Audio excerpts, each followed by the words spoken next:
परमात्मा श्री राधा कृष्ण के चरणारविंदों में शतकोटि नमन बंदन करते हुए मित्रों को, जिज्ञासुओं को, धर्म प्रेमियों को, ज्योतिष विज्ञान प्रेमियों को हर हर महादेव, बम बम भोले, नमः शिवाय।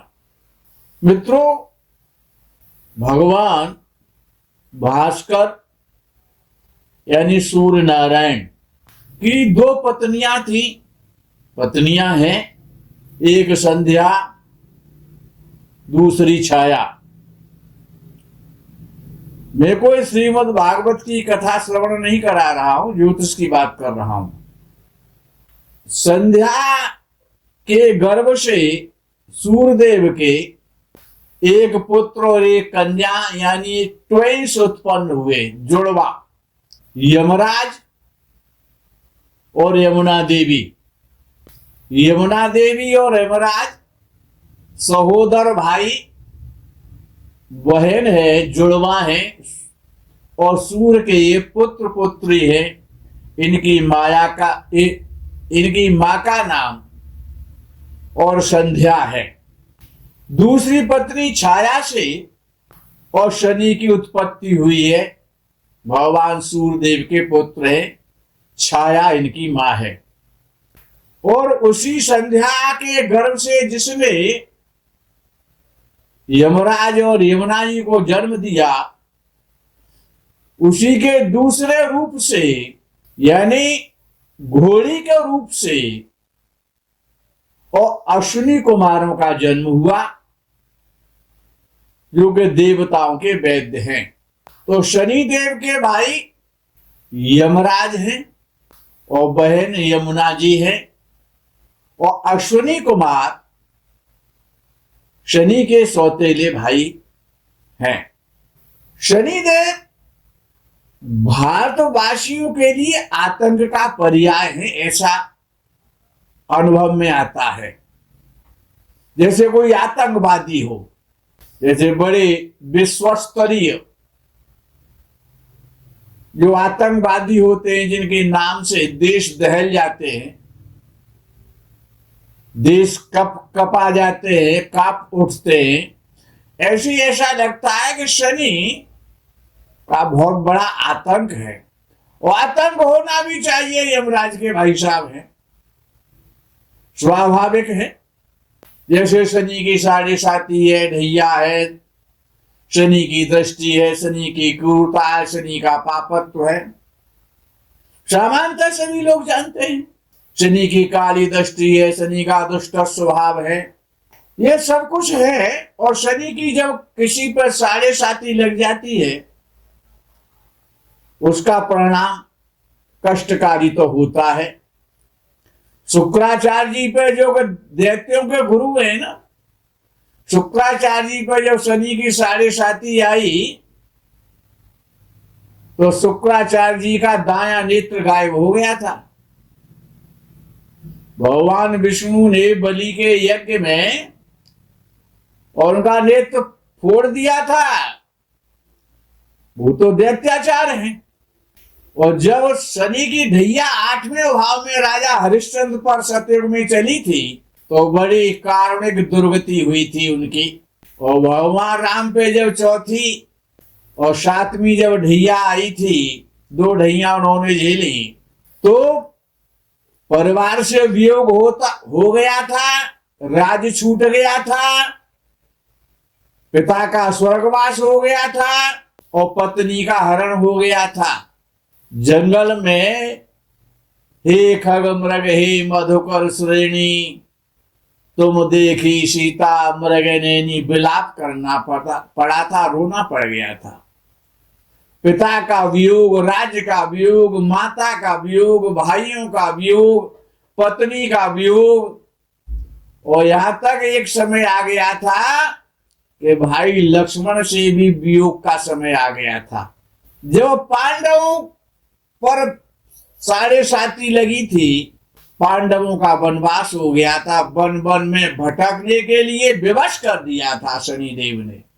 और जब भगवान शंकर पे शनि का प्रकोप हुआ था, तो 87,000 वर्ष की समाधि ले गए थे।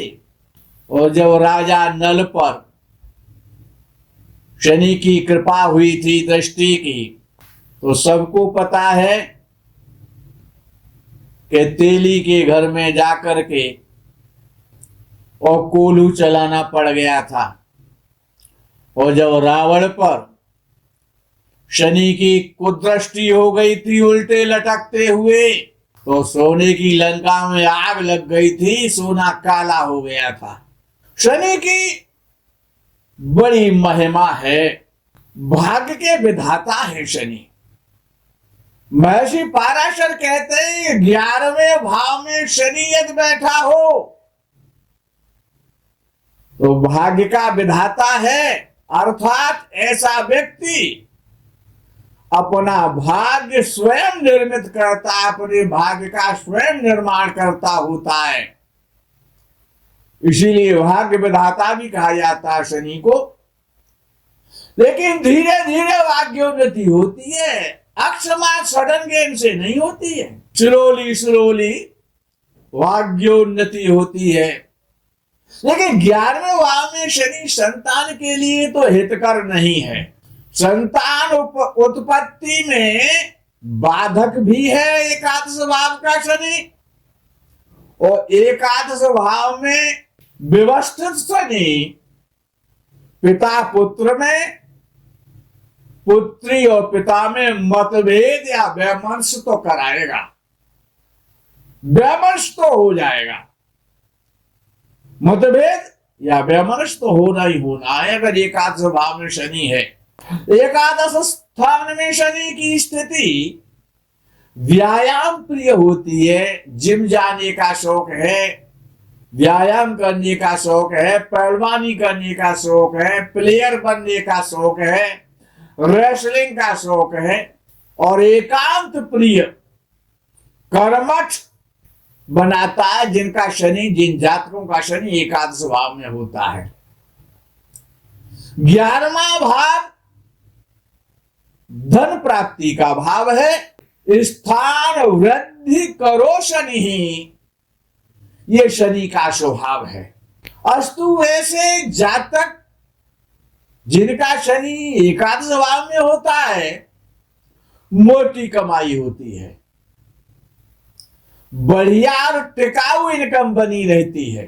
एकादश भाव का शनि मेष कर्क सिंह वृश्चिक राशि में हो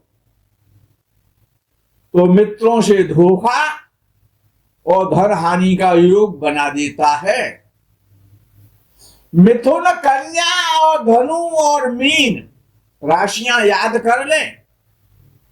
मिथुन कन्या धनु तथा मीन राशि का शनि 11वें भाव में सभी आशाओं को निराशा में बदल देता है। सुनने में बड़ा कठिन है। मिथुन कन्या धनु और मीन राशि का शनि 11वें भाव में बहुत खराब फल देता है, आशाओं को निराशा में बदल देता है। इस नैराश्य भरे जीवन में अपना नहीं कोई संग संगाती, निराशापूर्ण जीवन देता है। वृषभ सिंह वृश्चिक और कुंभ तुला राशि का शनि संघर्ष भरा जीवन देता है। कुंभ घड़े के लिए कहा जाता है, घट के लिए कहा जाता है, कलश के लिए कहा जाता है। अमृत कलश के लिए कुंभ शब्द का प्रयोग हुआ था सर्वप्रथम। समुद्र मंथन से उत्पन्न देवता और दैत्यों ने जब समुद्र का मंथन किया तो वहां से अमृत कुंभ निकला। कुंभ घट का और कलश का नाम है। कुंभ राशि का शनि कुंभकार की तरह पीट पीट के सुगठित सुंदर स्थिर और टिकाऊ बनाता है। अग्नि की भट्टी में तपाकर परिपक्व सुखी लेकिन संघर्षमय जीवन देता है। जातक हर कार्य को करने से पहले कई बार सोचता है, लेकिन ऐसा व्यक्ति जिसका शनि 11वें भाव में होता है और सुस्थिति में होता है या शुभ ग्रहों से देखा जाता है या शुभ ग्रहों के साथ बैठा होता है, तो ऐसा व्यक्ति दानी, दयालु, परोपकारी, धार्मिक और त्यागी तो होगा।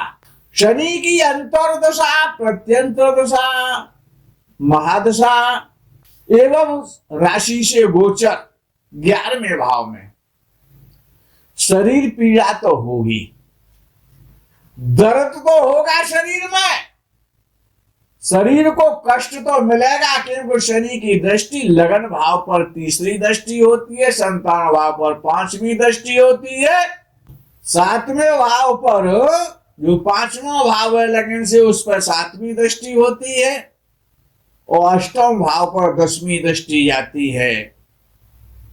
तो शरीर को कष्ट तो मिलता है, ऐसा नहीं हो सकता कि शरीर को कष्ट नहीं मिलेगा। एकादश भाव का शनि एकादश भाव में बैठा हो, लेकिन शुभ स्थिति का हो, जो राशियां बताई हैं उनमें हो, और ज्यादा उसकी अच्छाई अगर आप चाहते हैं कि शनि अच्छा 11वें भाव में कैसे होता है, तो बृहस्पति शुक्र से और देखा जाता हो तो आनंद ही आनंद आ जाएगा। फिर तो बृहस्पति में 4 चांद लग जाएंगे। ऐसा जातक यदि मिट्टी पकड़ के लाएगा तो वो भी सोना हो जाएगी। और खराब शनि हुआ, शत्रु राशि का हुआ, नीच राशि का हुआ, तो सोना लेकर के आएगा, वो भी मिट्टी बन जाएगा।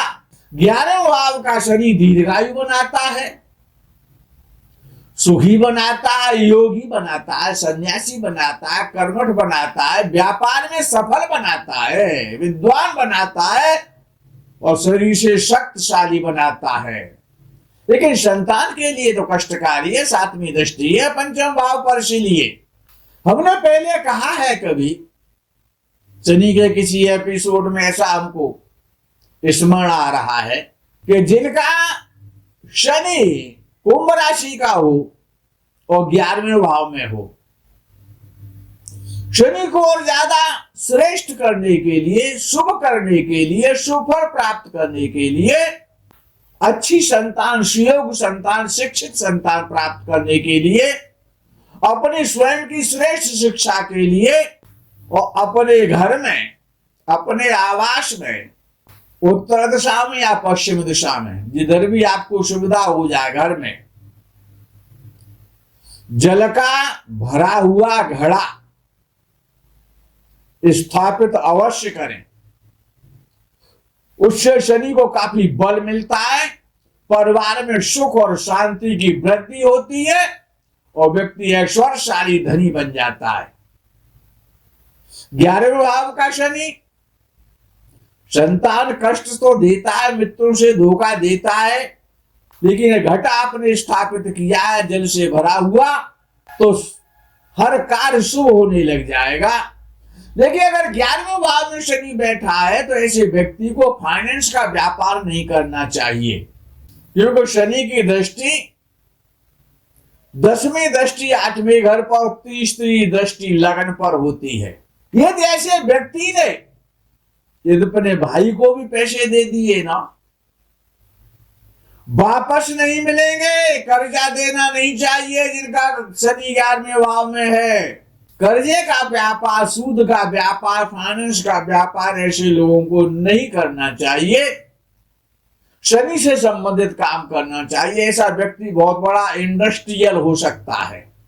मित्रों, 11वां शनि संघर्षपूर्ण जीवन तो देता है, लेकिन स्थायी संपत्ति भी देता है। भरे हुए जल का घट स्थापित करना ना भूलें। मित्रों, आज के प्रकरण में यही विराम करते हैं। आगे के प्रकरण का आप इंतजार करें। तब तक के लिए हर हर महादेव, बम बम भोले, नमः शिवाय। जय गो माता की।